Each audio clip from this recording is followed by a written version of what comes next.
So today I'll be talking about paper.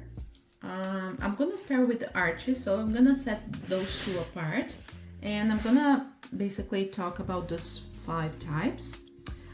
There is a few things that I would like to point about it.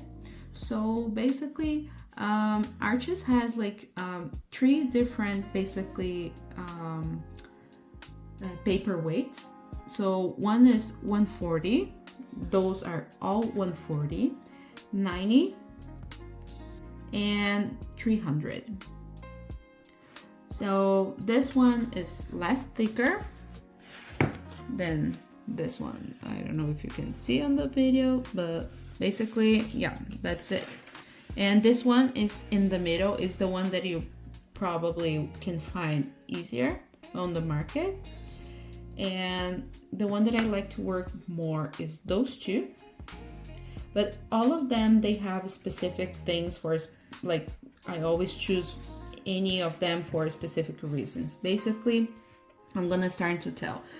Hot press is, you can see the pigments a little bit more vibrant on the paper, and the paper can handle a little bit less water.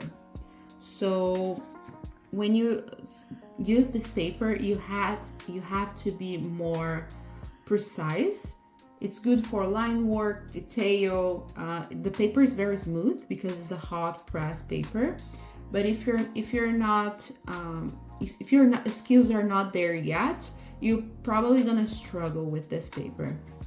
The cold press, I would say, is the most easier that you can find in the market. Even in Michael's, basically anywhere you can find the Arches paper in this configuration. And I really like this one. I would say it's a pretty general use. So you can use for line work, you can use for detail, you can use for more like loose washes as well. It's very nice.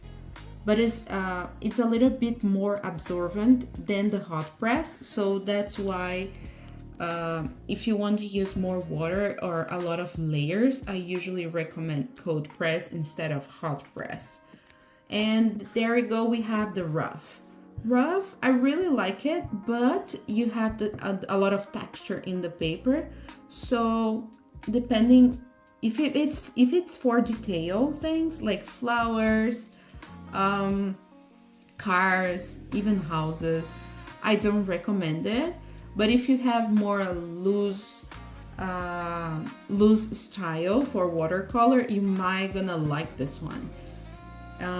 That's not much my style, but I sometimes like to work with this one. And going back, this is now I'm gonna show different of hot presses that I like. There we go. I'm gonna put in order of weight paper.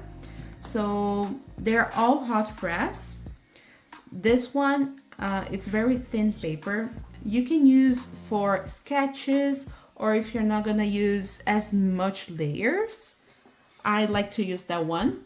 It's very nice. It's not as expensive as this one.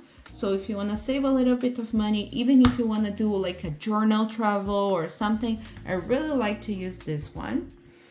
And the hot press, as I told you, is one of my go-to. And this one is kind of very particular one. It's the hot press 300 LB. This one is a hot press, but it doesn't look like as a hot press because it's very, very, very absorbent.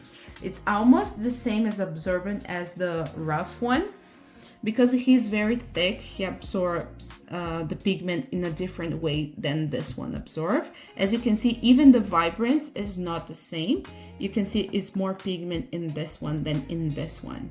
So if you want to use like a lot of layers, if you want to do like a very intricate and very delicate thing, I really recommend to use this one. But besides this, if you're not gonna do like as much layers as you need, like I would go for this one. And this one is very expensive and difficult to find, so That's the thing. And now going to Baohong. I would say those two, I have a hot press and a cold press. I would put like the arches very close so you can see the difference between them. This one is cold press. Like I'm put together so you can compare. Like this. Yeah. So they are very, like, even if you compare it like to Arches, they are very good quality paper. It just gives like a little bit more like it's a little bit different how the pigment is stay in the paper. It's stay a little bit more on the surface. This one you can see that absorbs a little bit more, and this don't happen. It happened almost the same thing with the hot press, but like it's almost nothing like compare. Like you can barely see like difference. So if you want to save a little bit of money, I really would go to for those like Baohong hot press or cold press. You're not gonna be disappointed.